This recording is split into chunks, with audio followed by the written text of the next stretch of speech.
오늘 우리가 읽었던 이 본문을 보시면요, 엘리야 선지자가 살고 있던 이 도단이라는 성읍이 있습니다. 당시에 이 도단이라는 성읍뿐만 아니라 이스라엘 곳곳은 당시 이 이스라엘의 대적이었던 이 아람 군대가 와서 약탈을 일삼고 또 많은 침략을 당하던 그런 곳이었습니다. 특별히 오늘 우리가 읽었던 이 성경의 오늘 본문의 모습을 우리가 살펴보면 이 도단이란 성읍을 이 아람 군대가 와서 포위하고 있는 매우 절박한 그런 상황임을 우리가 볼 수 있습니다. 당시에 이 아람 왕은요, 이스라엘을 숱하게 수많은 이 전쟁과 싸움을 치렀던 그런 이스라엘을 괴롭혔던 나라 중에 하나였습니다. 그런데 이 아람 왕이 이스라엘 군을 이제 전쟁을 하기 위해서 습격을 하려고 하면 항상 이 매복조를 짜서 이제 그곳에 자신들의 병사들을 배치해 둡니다. 근데 참 이상하게도 이 매복을 해놓으면 영락없이 그 이스라엘 왕이 어떻게 알고 그곳을 꼭 피해서 가는 것입니다. 그런데 이게 한두 번이 아니라는 거죠. 매번마다 이제 아람 왕이 머리를 싸매고 수많은 사사들과 수많은 그 전쟁을 이제 정책 책략자들과 여러 가지 방법을 써서 어떻게 하면 이 이스라엘 왕을 잡을까, 이 전쟁을 완벽하게 끝낼까, 이런 고민을 하면서 매번 그런 방법을 썼음에도 불구하고 이스라엘 왕이 요리조리 이제 잘 피해갔던 것이죠. 그래서 이제 이 아람 왕이 자꾸만 이 작전이 빗나가는 것을 보면서 우리 안에 이스라엘과 내통하는 자가 있구나, 그렇게까지 이제 생각하게 되었던 것입니다. 그래서 이제 하루는 신하들을 모아놓고 이제 흔히 말해서 이제 치기 시작하는 겁니다. 누가 내 통자이냐 알아내라. 그런데 한참을 이 신하들을 치다 보니까 알고 보니 이 신하들의 말에 의하면 자신들 안에 내통하는 자가 있는 것이 아니라 이 이스라엘 왕 옆에 선지자가 한 명 있었는데 그가 바로 하나님의 사람 엘리사였던 것입니다. 그리고 이 아람 왕과 이스라엘의 전쟁과 또 이와 모든 과정들 속에 이 엘리사가 왕에게 이미 그 아람 왕의 모든 계책과 모든 방법들을 다 이야기해 주는 바람에 그 이스라엘 왕이 그것을 잘 피해갈 수 있었다는 것을 이제 뒤늦게 알게 된 것이죠. 얼마나 약이 오르겠습니까? 그렇죠. 얼굴도 못 본 이 선지자 한 명이 자신의 모든 것을 파악하고 이 전쟁을 물거품으로 만들어가는 것을 이 아람 왕이 생각할 때 너무 괘씸한 겁니다. 그래서 이 아람 왕이 엘리사 이 단 한 사람을 잡기 위해서 어떤 성이나 나라를 획득하는 게 아니라 엘리사 이 한 사람을 잡기 위해서 한밤에 군대를 보내서 엘리사가 있던 그 성읍들을 포위하게 됐던 것이죠. 14절을 보니까 그 상황이 어떻게 나오고 있습니까? 보시면 수많은 왕이 이에 말과 병거와 많은 군사를 보내매 그들이 밤에 가서 그 성을 에워쌌더라라고 되어 있습니다. 수많은 병사들, 수많은 병거와 수많은 그 군마들이 그 성을 이제 둘러쌌던 것이죠. 그리고 이런 사실을 이제 해가 뜰 때까지 성 안에 있던 사람들은 잘 몰랐던 것 같습니다. 아침이 되어서 이 엘리사를 보자는 이제 사환 한 사람이 이제 아침이 되었으니까 성 주위를 둘러보기 위해서 문을 열고 나갔던 것이죠. 그런데 문을 열고 나간 그의 앞에 펼쳐져 있는 장면이 어떤 모습이 있었습니까? 수많은 대적들이, 적군들이 자신의 성을 쭉 둘러서서 있는 것을 보게 되었다는 것이죠. 여러분, 아침에 문을 열고 제일 처음에 보는 것들이 사실은 그날 하루의 기분을 시작하는 것들이 있잖아요. 그래서 저는 아침에 딱 열었을 때 제일 먼저 보는 게 저희 아내 얼굴 하면은 여러분들 믿지는 않으시겠지만은 사실은 이제 뉴스를 제일 먼저 보기는 합니다. 그렇지만 이제 아내 얼굴을 먼저 보고 나면 하루가 이제 기쁨에 차는 거죠. 여러분들도 그러시죠? 네. 그런데 이 사환이 아침에 문을 열고 바라봤던 그 광경은 이 아름다운 풍경이 아니었던 거예요. 매우 충격적인 장면이었습니다. 수많은 적군이 이 엘리사를 잡기 위해서 성 주변을 둘러쌌던 것이죠. 여러분, 그래서 이 15절 후반절을 보시면 이 사환의 마음이 어떠했는지가 잘 나와 있습니다. 15절 후반절을 보시면 그의 사환이 엘리사에게 말하되 내 주여 우리가 어찌하리까 하니 라고 나와 있는 거죠. 여러분, 사안의 마음에 이 두려움이 일기 시작했던 겁니다. 이 수많은 병사들이 성을 둘러싸버리니까요, 이제 뭐 나갈 곳이 있습니까? 나갈 곳도 없습니다. 뭐 피할 곳도 없고요. 뭐 지금처럼 헬기나 비행기가 있어서 뭐 공중으로 나갈 수 있는 그런 생각은 당시에는 할 수도 없었던 그런 시대였습니다. 이제 피할 것도 없고요, 도망칠 것도 없다라는 그런 생각이 들자 이 사환은 절망적인 마음으로 이 엘리사에게 달려갔던 것이죠. 그리고 지금 이 절박한 상황을 엘리사에게 부르짖고 있는 것입니다.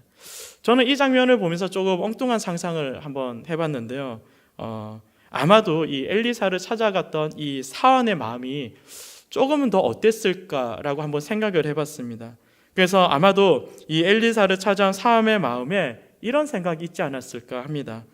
왜 전능하신 하나님이 그의 신실한 종 엘리사를 이 엄청난 적군에서 둘러싸이도록 내버려 두셨을까? 왜 기도하는 하나님의 이 사람을 위해서 하나님이 애초에 그의 모든 것을 아시고 다 막아주셨으면 얼마나 좋지 않았을까? 그런 마음이 아마 이 사환에게 있지 않았을까라고 한번 생각해 봅니다. 여러분, 사환의 눈으로 지금을 바라볼 때는요, 지금의 상황은 매우 절망적입니다. 매우 두려운 상황입니다. 왜 그렇습니까? 늘 내 편이라고 믿었던 하나님이 지금의 이 상황 속에서 이 사환의 눈에는 보이지 않는 것입니다. 오히려 자신이 보이는 것들은 칼을 차고 검을 휘두르고 그리고 자신을 향해서 돌적하여 뛰쳐올 것만 같은 그 병사들의 얼굴만이 보인다라는 것이죠. 만약 하나님이 계신다면 어떻게 이렇게 되도록 우리를 내버려 둘 수 있을까? 그런 원망하는 마음이 이 사환의 마음에 들었을지도 모르겠습니다. 더구나 이처럼 하나님이 함께 하시지 않는다는 그런 현실을 바라보자 그의 마음은 더 깊은 절망감으로 빠지게 되었던 것이죠. 여러분, 마찬가지로 우리가 인생을 살다 보면 좋은 일도 있고 그리고 나쁜 일도 참 많이 경험하게 되는 것을 보게 됩니다.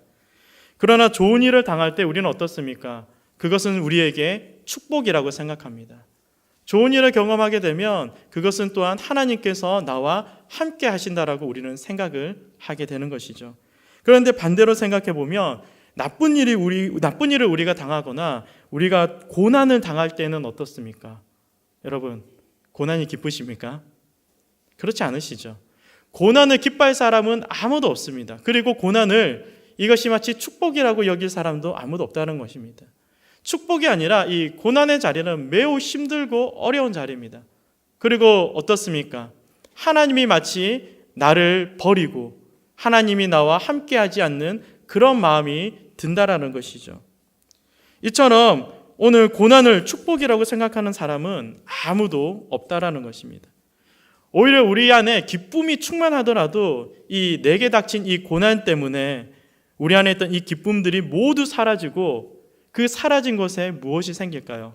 평소에는 들지 않던 원망과 불평하는 마음들이 그 속에 가득 생기는 것을 우리는 경험하게 될 것이죠. 그렇기 때문에 좋은 일이 가득할 때에는 모든 것이 편안합니다. 모든 것이 좋아 보입니다. 그리고 어떻습니까? 우리 주변의 작은 일에도 우리는 기쁨의 이유들을 쉽게 발견할 수 있다는 것이죠.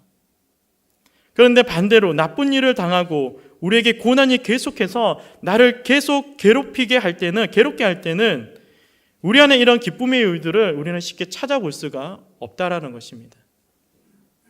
내 인생이 편안하지 않고 내 삶이 결코 만족스럽지 않고 늘상 우리 속에 불만과 불평이 가득하게 된다라는 것이죠. 그리고 또 어떻습니까? 이런 어려움과 고난이라는 광풍이 계속해서 우리의 삶 가운데 우리를 향해서 몰려오는 것을 우리는 바라보게 되는 것입니다. 하지만 이런 상황 속에서도 성도가 결코 놓쳐서는 안 되는 중요한 한 가지가 있습니다. 그것은 우리의 인생에 찾아오는 이 어려움, 이 문제 자체가 결코 중요한 것이 아니라는 겁니다. 다시 말해서 여러분, 우리는 어떤 고난을 겪을 때에 우리 앞에 보여지는 이 어려움의 크기와 고난의 정도가 어떠한가에 집중하게 됩니다. 그리고 이런 문제들이 나에게 계속해서 찾아올 때마다 우리는 그것을 어떻게 해결할까 계속해서 우리는 그 문제만을 바라보며 집중한다라는 것입니다. 그런데 여러분, 이처럼 이런 문제들이 나에게 계속해서 찾아올 때마다 우리는 어떤 태도로, 어떤 모습으로 이것들에 반응해야 하느냐, 지금 내가 어떤 시각으로 이 문제들을 바라보느냐가 더 중요하다는 사실입니다.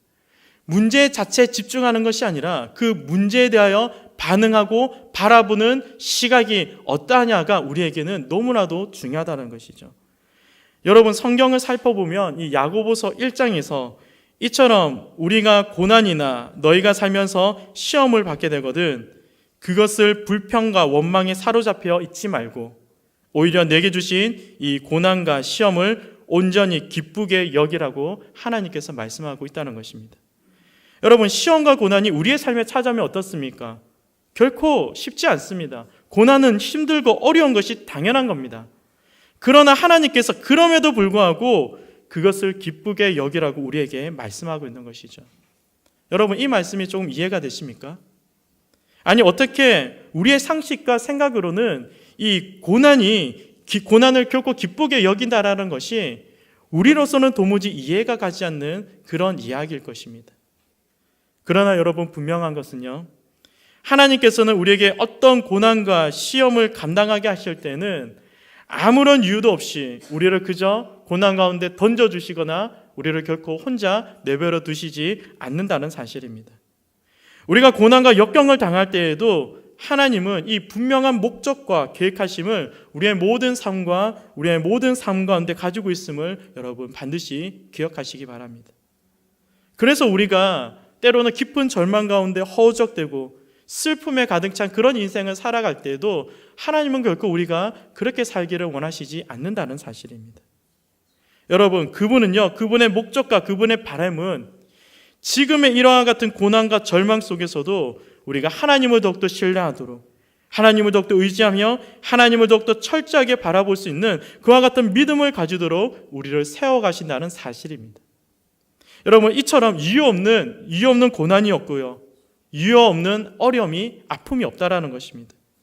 결국 어려움이 닥치고 도저히 나의 힘과 나의 능력과 내가 세웠던 그런 수많은 계획들이 다 무너지고 내가 결코 감당할 수 없는 그런 한계에 부딪히게 될 때에, 바로 그때에, 바로 그 시간에, 바로 그 장소에서 나의 힘이 되시는 주님만을 우리가 온전히 바라보게 하고 하나님께 집중하는 그런 믿음의 모습을 보시기를 하나님은 원하시기 때문입니다. 여러분, 구약을 보시면 이 다니엘이라는 사람이 나옵니다. 잘 아시죠? 다니엘. 당시 이 바벨론이라는 나라가 다니엘이 살던 나라를 이제 침략해서 그 나라를 멸망시키고 그 땅에 있던 많은 사람들을 이제 포로로 끌고 가게 됩니다. 그리고 이제 포로로 끌려갔음에도 불구하고 다니엘은 하나님께서 참 많은 축복을 주셨던 것 같아요. 그래서 이 애굽의 3명의 총리 중에 한 사람으로 세워지게 됩니다. 그런데 이렇게 포로로 끌려온 이 다니엘이 총리의 자리에 서게 되니까 어떻게 됩니까? 굴러온 돌이 박힌 돌을 빼낸다고 그러죠. 그곳에 있던 이제 바벨론 출신의 사람들이 이제 바벨론이 눈에 가시처럼 보이는 겁니다. 바벨론을 향하여 시기와 질투의 감정을 가지게 된 것이죠. 그래서 어떻게 하면 이 바벨론을 그 자리에서 끌어내릴까 노심초사하면서 이제 계획을 세우는 겁니다. 그 계획이 뭐냐면 당시에 다리오 왕에게 경배하지 않고 다리오 왕이 아닌 다른 것에 경배하는 자는 이제 바로 사자굴에 던져져서 사자의 밥으로 삼는 그런 명령을 내리게 했던 것이죠. 이것을 볼 때에 지금까지 탄탄대로로 달려오던 이 다니엘의 인생에 커다란 이제 광풍이 일게 된 것입니다. 마찬가지입니다. 하나님께서는 이처럼 하나님께 부름을 받아서 그분의 자녀로 살아가는 성도들에게도 우리의 인생에 이와 같은 어려움이라는 커다란 문제들이 얼마든지 일어날 수 있다는 것이죠. 우리가 다니는 직장, 우리가 다니는 학교, 우리가 있는 가정, 이 모든 속에서도 우리가 이해할 수 없는 이런 어려움들이, 이런 고난들이, 이런 역경들의 모습들이, 그리고 그런 문제들이 계속해서 우리들을 향해서 찾아올 수 있다는 겁니다. 그렇다면 여러분, 이러한 고난이 우리를 찾아올 때에 우리들 역시 그 고난을 바라보는 우리들은 어떤 모습으로, 그리고 어떤 반응을 가지고 하나님께 나가야 하는 것일까요? 계속해서 이 다니엘을 보면서요, 다니엘은 하나님이 그에게 베풀어 주신 수많은 축복의 인생이 이제 그의 삶에서 이제 견고하게 세워져 가고 있지 않았겠습니까? 하지만 이 고난의 강풍을 통해서 그 모든 것들이 바람처럼 사라지고 그리고 무너지는 그런 상황이 된 것입니다. 하지만 그럼에도 불구하고 다니엘은 자신의 가진 것에 대해서 결코 아까워하지도 않았습니다. 두려워하지도 않았고요. 그들이 자신을 향해서 칼날을 갈고 어떤 말을 하더라도 다니엘은 결코 눈 깜짝하지 않았다는 것이죠. 오히려 다리오 왕의 명령이 떨어진 이후에도 그는 자신이 늘 하던 대로 하루에 세 번 창을 열고는 하나님을 향하여 기도하고 찬양하고 경배하였던 것입니다. 여러분, 이처럼 지금 우리 눈앞에 보이는 문제는 결코 중요한 것이 아닙니다. 그보다 더 중요한 것이 있다면 이 문제가 나에게 찾아왔을 때에 내가 그것을 어떻게 반응하고 어떻게 하나님 앞에서 어떤 태도와 어떤 시각으로 주님을 바라보느냐가 더 훨씬 중요한 문제라는 사실입니다. 여러분, 다니엘을 보면 다니엘은 결국 사자굴에 잡혀서 끌려가서 이제 그곳에 던져지게 됩니다. 여러분, 이것을 바라보던 많은 사람들, 특별히 다니엘을 시기하던 이들은 다니엘이 사자굴에 들어가는 그 순간에 그가 반드시 죽을 것이라고 생각했습니다. 하지만 어떻습니까? 하나님은 이 다니엘에게서 끝까지 믿는 그 믿음을 보셨습니다. 자신을 향하여 창과 칼이 겨눠지고 사자의 굴에 던져짐에도 불구하고 하나님을 끝까지 믿는 그 믿음을 보시고 하나님께서 그와 함께 하시며 그에게 놀라운 능력과 은혜를 베풀어 주셨다는 것이죠. 여러분, 그래서 우리가 잘 알듯 어떻습니까? 다니엘이 사자굴에 들어갔음에도 불구하고 털끝 하나 곧 다치지 않고 그가 다시 나온 것을 우리는 볼 수가 있는 것이죠. 이처럼 다니엘의 모습을 통해서 우리가 깨닫는 것이 있습니다. 그것은 바로 고난 중에서도 하나님께 반응해야 한다는 것입니다. 우리가 많은 고난이 있고 어려움이 있고 아픔이 있습니다. 우리가 때로는 그것이 하나님을 바라보지 못하게끔 우리의 생각과 마음을 단절시킬 때도 있다는 것입니다. 그러나 그와 같은 고난과 어려움 중에서도 오직 하나님께만 반응하는 저와 여러분들이 되시기를 간절히 소망합니다. 여러분, 하나님만을 전심으로 바라보고 하나님만을 믿음으로 나아갈 때에 오늘 이 다니엘을 지켜주셨던 하나님께서 오늘 우리의 삶 역시 함께하여 주시고 지켜주시고 책임져 주신다는 사실입니다. 여러분, 그리고 반면에 오늘 이 다니엘의 모습과는 다르게 오늘 우리가 본문 속에서 보았던 이 사안의 모습은 어떻습니까? 오늘 이 사안에게 닥친 이 고난의 모습은 그의 태도는 어떻게 반응하고 있습니까? 그는 자신 앞에 놓여져 있는 지금 이 현실의 문제만을 집중하고 있습니다. 그의 눈에는 날카로운 검과 무시무시한 이 무기들로 무장한 그 군대가 보이는 것이죠. 그리고 더 이상 어떤 기대와 소망을 가질 수도 없는 그런 현실적인 문제 가운데 사로잡혀 있었던 것입니다. 그렇게 그의 목소리는 매우 절망적입니다. 그의 두 눈은 두려움으로 가득 차 있습니다.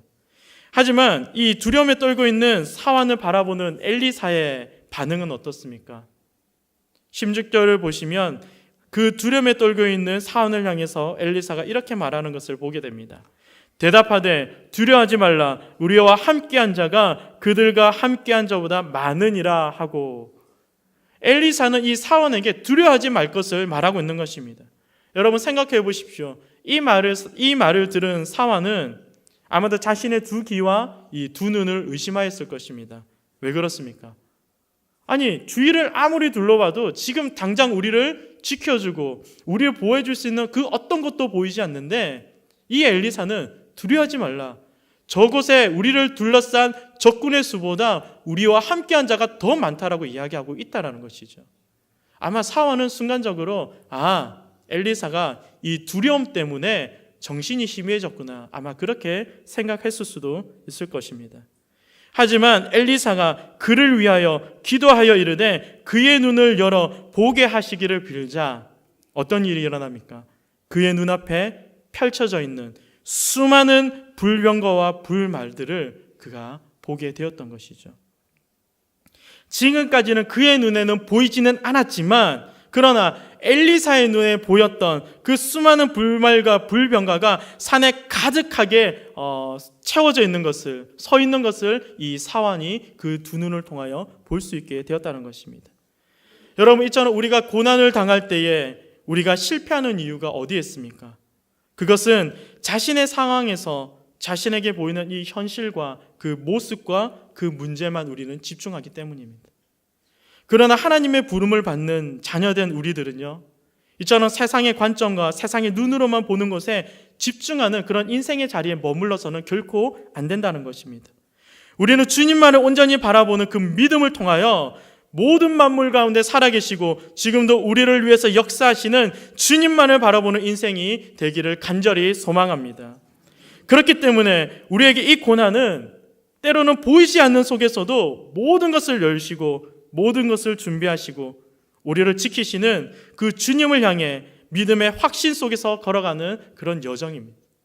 그리고 우리는 이 고난을 통해서 무엇을 알게 됩니까? 고난 가운데 함께 하시는 주님을 통해서 기쁨을 회복하게 하고 두려움이 확신으로 변하며 절망이 소망으로 채워지는 그 은혜 자리를 경험하게 되는 것입니다. 여러분, 말씀을 마치면서요, 40일 동안 이 가나안 땅을 정탐하고 돌아온 12명의 정탐꾼 내용을 잘 아실 겁니다. 여러분, 12명의 정탐꾼이 이제 가나안 땅을 정탐하고 돌아왔습니다. 그런데 참 아이러니하게도 동일하게 본 것을 대해서 이 10명의 정탐꾼과 2명의 정탐꾼이 서로 상반된 평가를 내리고 있다는 것이죠. 여러분, 갈렙은 이렇게 얘기합니다. 우리가 올라가서 그 땅을 치하자 우리가 이길 것이다 라고 이야기하고 있습니다. 그런데 반면에 다른 이 10명의 정탐꾼은 어떻습니까? 우리는 능히 올라가서 그 백성을 치지 못한다라고 이야기하고 있는 것이죠. 우리는 그들 앞에 마치 메뚜기와 같은 존재라고 말할 정도입니다. 여러분, 왜 이런 상반된 반응을 보이는 이유가 여러분 어디에 있습니까? 왜 이들이 같은 것을 보면서도 서로 다른 것을 이야기하고 있는 것일까요? 여러분, 10명의 정탐꾼들의 눈에 보이는 것은 그들의 눈앞에 보이는 현상과 그들 앞에 보이는 사실만에 집중하고 그것만을 보았다는 것입니다. 그러나 갈렙은 눈앞에 보이는 현상을 넘어서서 그 속에 계시는 하나님을 바라보았습니다. 객관적인 사실로는 이 가나안 땅 거주민들은 강하고 그들의 성읍은 견고합니다. 하지만 갈렙은 믿음의 눈으로 하나님을 보았기 때문에 현실 앞에 놓여있는 장애는 그 어떤 문제도 그들에게는 장애가 될 수 없고 문제가 되지 않았다는 것입니다. 고난이 될 수 없었다는 것입니다. 결국 여러분, 우리가 이것을 보면서 믿음은 우리의 보는 눈을 달라지게 만듭니다. 그리고 오늘 이 현상을 뛰어넘어서 역사하시는 이 하나님의 놀라운 일들을 볼 수 있는 것이 바로 그것이 믿음이라는 사실입니다. 여러분, 오늘 우리가 함께 기도할 때요, 그런 믿음을 가지고 함께 기도하며 나가기를 간절히 소망합니다. 그래서 우리가 함께 기도할 때에 이와 같은 은혜가 나타나기를 소망합니다. 엘리사가 사환을 위하여 기도하여 그의 닫혀있던 믿음의 눈을 열었듯이 오늘 우리가 기도할 때에 성령께서 우리 가운데 눈을 여시고 주님만을 온전히 바라보며 하나님을 통해서 일하시는 그 놀라운 능력과 은혜를 더하여 주시기를 간절히 소망하며 나가는 오늘 이 시간 저와 여러분들이 되기를 간절히 축복하며 소망합니다. 함께 기도하시겠습니다. 하나님 아버지, 감사합니다. 하나님, 오늘 우리의 상황과 환경에 놓여져 있는 모든 문제와 어려움과 고난 가운데 하나님 믿음을 통하여 주님께서 하시는 놀라운 계획들과 일들을 바라보는 저희들이 되게 하여 주시옵소서. 때로는 현상과 우리의 보이는 문제에만 집중하지 않게 하시고 오직 믿음을 통해서 정말 우리 가운데 역사하시고 살아계시는 하나님의 일하심과 주님의 전능하심과 오늘도 주여 우리 가운데 함께 하시는 주님만을 온전히 바라보며 의지하며 나가는 저희들이 될 수 있도록 이 시간 함께하여 주시옵소서. 감사드리며 살아계신 예수님의 이름으로 기도합니다. 아멘.